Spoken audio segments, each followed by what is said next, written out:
Xin chào các bạn, hôm nay mình xin giới thiệu với các bạn là sản phẩm bàn phím cơ Gnet mã K2008 phiên bản LED RGB có kê tay. Kê tay thì có thể lắp và tháo rời rất là tiện dụng tùy theo nhu cầu sử dụng của các bạn. Phiên bản LED RGB thì có giá thành cao hơn một chút so với phiên bản LED Rainbow hiện tại trên thị trường, nhưng giá vẫn được coi là rẻ hơn so với mặt bằng chung của bàn phím cơ do được tối giản một số chi tiết. Sau đây thì mình sẽ cho các bạn xem chi tiết hơn một số đặc điểm của bàn phím cơ Gnet K2008. Đầu tiên là về dây cắm. Dây cắm thì các bạn có thể thấy ở đây, dây là dây cao su, không thể được bền hơn so với dây dù của một số bàn phím cơ trên thị trường. Đầu cắm thì không có cục chống nhiễu. Đầu USB thì không được mạ vàng. Đây là những chi tiết được tối giản để bàn phím có thể có giá thành rẻ hơn. Về mặt sau của bàn phím, các bạn có thể thấy ở đây.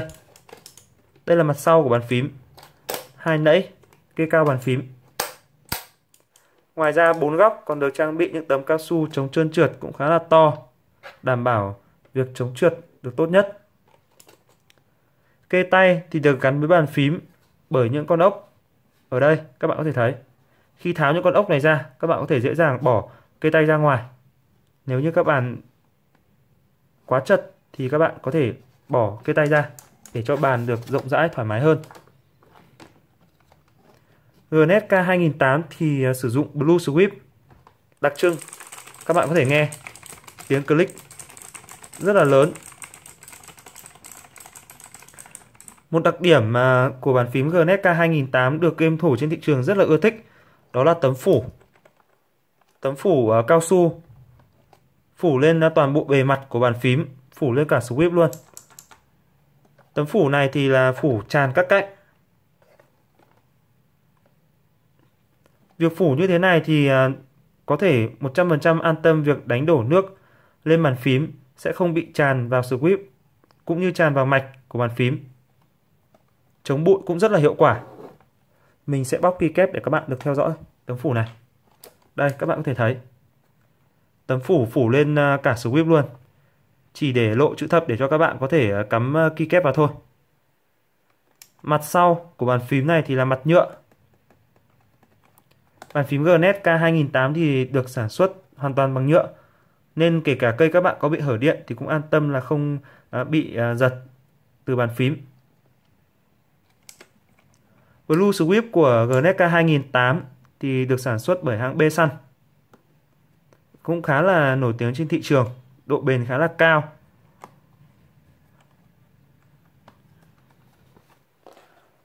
Đây là keycap của sản phẩm, được thiết kế double shot 2 lớp, được in ở giữa hai lớp. Ở đây các bạn có thể an tâm về quá trình sử dụng sẽ không bị phai mờ. Swift này thì các bạn có thể thay thế mọi loại keycap trên thị trường. Ngoài ra thì bàn phím Gnet K2008 khi các bạn mua thì sẽ được hãng tặng cho một bộ gồm 2 Swift Besan ở ngoài và một cái gắp Swift. Đây là gắp Swift bằng kim loại các bạn nhé, không phải là gắp keycap. Cái này được trang bị khi các bạn trường hợp không thể đi bảo hành phím nếu như ở xa, quá xa hãng, hoặc là trường hợp bàn phím hết bảo hành mà xảy ra lỗi thì các bạn có thể tự thay thế Swift và sử dụng mà không cần đem lên hãng. Rất là tiện dụng. Sau đây thì mình sẽ cắm bàn phím Gnet vào máy tính để các bạn có thể theo dõi các chế độ LED của bàn phím Gnet K2008. Như các bạn thấy ở đây, LED của bàn phím là LED rất nhiều màu, LED RGB nhưng có thể đổi màu từng phím. Có rất nhiều chế độ LED để các bạn lựa chọn.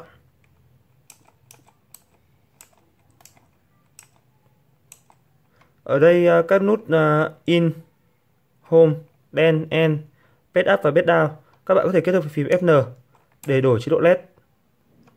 Một phím ở đây thì có 3 chế độ LED khi các bạn kết hợp với phím Fn. 1, 2 và 3. Có 3 chế độ LED. Một chế độ, 2 chế độ và chế độ thứ 3. Ở đây mình sẽ cho các bạn xem qua các chế độ LED thôi. Các bạn có thể tùy chỉnh khi sử dụng, thích chế độ LED nào thì để chế độ LED đó. Đây. Các bạn có thể tăng giảm độ sáng khi kết hợp phím Fn với phím lên xuống.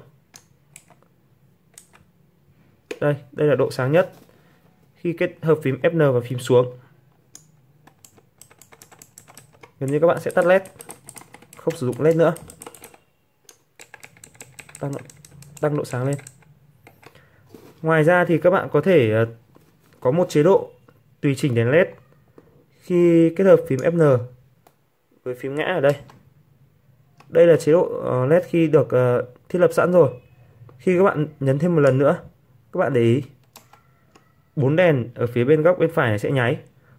Lúc này là lúc thiết lập chế độ LED. Giả dụ mình sẽ thêm màu của phím 8, 9 và 0. Một số phím Q, E, Z, X, C. Đây là chế độ LED. Các bạn để ý đèn ở đây vẫn sáng. Khi thiết lập xong, các bạn Fn với dấu ngã. Đèn dừng lại. Đây là thiết lập đã xong. Đây là thiết lập của Fn và ngã. Và các bạn đã tùy chỉnh. Đây. Khi chuyển sang một chế độ LED khác và chuyển về chế độ, các bạn tùy chỉnh. Đó, các bạn có thể thấy đây. Có rất nhiều các chế độ LED để các bạn thoải mái lựa chọn.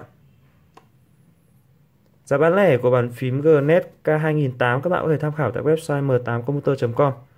Cảm ơn các bạn đã theo dõi video.